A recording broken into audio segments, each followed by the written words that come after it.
8,000 سے زائد مویشی بھی ہلاک ہو چکے ہیں۔ اس ساری صورتحال میں پنجاب کے دریاؤں میں سیلابی صورتحال تاحال برقرار ہے اور صوبے کے وسطی علاقوں میں تباہی پھیلانے کے بعد اب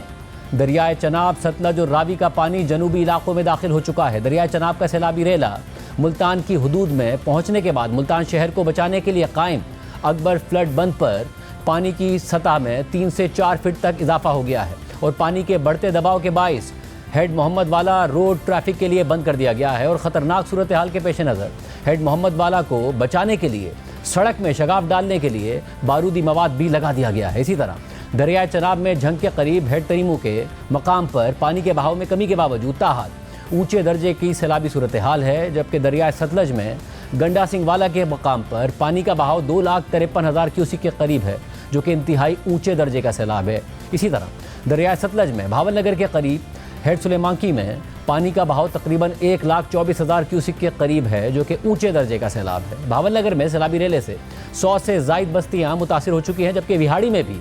درجنوں بستیاں زیر آب آ گئی ہیں۔ اس کے علاوہ دریائے راوی میں خانیوال کے قریب واقع ہیڈ سدنائی سے بھی اس وقت انتہائی اونچے درجے کا سیلابی ریلا گزر رہا ہے اور یہ سیلابی ریلا کمالیہ میں تباہی مچانے کے بعد اب پیر محل کی حدود میں داخل ہو چکا ہے اور پیر محل کے قریب 30 دیہات زیر آب آ گئے ہیں، جبکہ کل رات کو director general PDM Punjab Irfan Ali Kathia نے ہمارے پروگرام میں بات کرتے ہوئے بتایا تھا کہ ہیڈ سدنائی پر پانی کا دباؤ بڑھنے کی صورت میں مائی سفورہ بند کو بریچ کیا جا سکتا ہے، جبکہ اب سے تھوڑی دیر پہلے PDM پنجاب نے ہمیں بتایا کہ بریچ کے لیے انتظامات مکمل کر لیے گئے ہیں۔ اگر پانی کے بہاؤ میں کمی نہ ہوئی تو بند کو بریچ کر دیا جائے گا۔ واضح رہے کہ ہیڈ سدنائی سے دریائے راوی کا یہ سیلابی ریلا آگے بڑھ کر دریائے چناب میں شامل ہو جائے گا اور پھر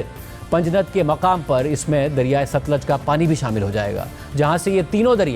دریائے سندھ میں شامل ہو کر گڈو بیراج کی جانب بڑھیں گے۔ کل ہمارے پروگرام میں بات کرتے ہوئے وزیر اعلیٰ سندھ مراد علی شاہ نے کہا تھا کہ اس پانی کو تریمو سے پنجنت تک پہنچنے میں تقریباً 3 دن لگتے ہیں اور پنجنت پہنچنے کے بعد ہمیں پتہ چلے گا کہ گڈو بیراج پر کتنا پانی آ سکتا ہے۔ اسی طرح سیلاب کو پنجنت سے گڈو پہنچنے میں بھی 2 دن لگتے ہیں، تو توقع ہے کہ 6 ستمبر کو یہ بڑا سیلابی ریلا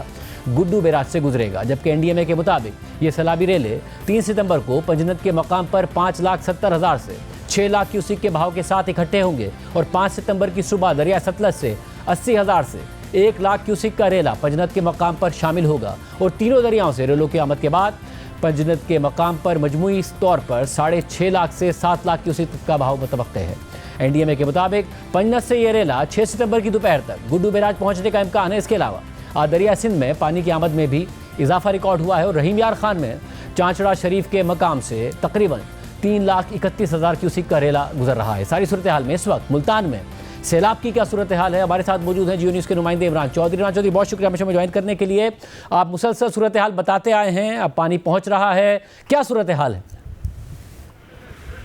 جی بالکل، پانی جو ہے وہ اس وقت ملتان کی حدود میں داخل ہو چکا ہے۔ اس وقت میں ہیڈ محمد والا کے مقام پر موجود ہوں، یہاں پر اس وقت 4.5 کیوسک پانی جو ہے وہ گزر رہا ہے اور ہیڈ محمد والا روڈ اور ہیڈ محمد والا جو پل ہے وہاں پر پانی کا دباؤ، میں تھوڑا سا آپ کو یہ ایکسپلین کروں کہ یہ ہیڈ محمد والا جو روڈ ہے، کیونکہ یہ دریا کے اندر بنائی گئی ہے، جس وقت یہ سڑک بنائی گئی تو اس کے جو لیفٹ سائڈ کے اوپر ہمارے ہاں جھوک ویس تک کا علاقہ ہے، بوسن اتاڑ، یہ درجنوں بستی ہیں۔ یہاں پر پانی کی رکاوٹ کی وجہ سے جو دریائی علاقہ ہے، پانی کا جو سطح ہے وہ بلند ہوتی ہے اور کافی زیادہ بلند ہونا شروع ہو جاتی ہے، اور یہاں سے جو حلقہ انتخاب ہے یہ ملتان کے ایک بڑے سیاسی خاندان کے چشم و چراغ یہاں سے MNA ہیں اور ان کے بھائی تحصیل شجاع آباد سے MNA ہیں، تو ان کی جانب سے جو ہے وہ انتظامیہ کے اوپر یہ دباؤ ہے کہ اس کو جلد از جلد جو ہے وہ بریچ کر دیا جائے۔ آج صوبائی وزیر آبپاشی یہاں پر آئے تو ہم نے جب ان سے یہ سوال کیا تو ان کا بھی یہ کہنا تھا کہ سیاسی خواہشوں پر یا کسی بڑے شخص کی سیاسی کی خواہش پر ہم یہ بند نہیں توڑیں گے، کیونکہ ان کے اوپر پبلک کی جانب سے اس لیے زیادہ دباؤ ہے